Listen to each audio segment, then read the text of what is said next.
English basic to advance. Nasreen, आज का लफ्ज है फैब्रिकेट। FABRICATE। फैब्रिकेट।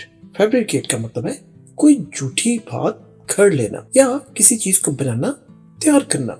इंग्लिश में से कहेंगे to make up something that is not true, यानी कोई ऐसी बात बना लेना जो सच नहीं है, यानी कोई कहानी घड़ लेना, झूठी बात घड़ लेना। और या टू क्रिएट, पैदा करना, बिल्ड, बनाना समथिंग, कोई चीज। इसको समझ लेते हैं जुमले से। फैब्रिकेट, इसका सेंटेंस देखिए, he fabricated a story to avoid getting in trouble. इसका मतलब है उसने मुश्किल से बचने के लिए एक कहानी घड़ ली।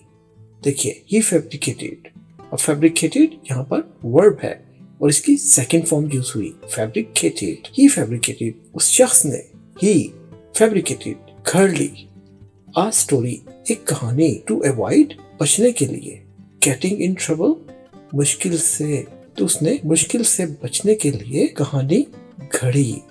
नाज़रीन, आसानी से इंग्लिश सीखने के लिए हमारे English basic to advance channel पर एक बार जरूर विजिट कीजिए।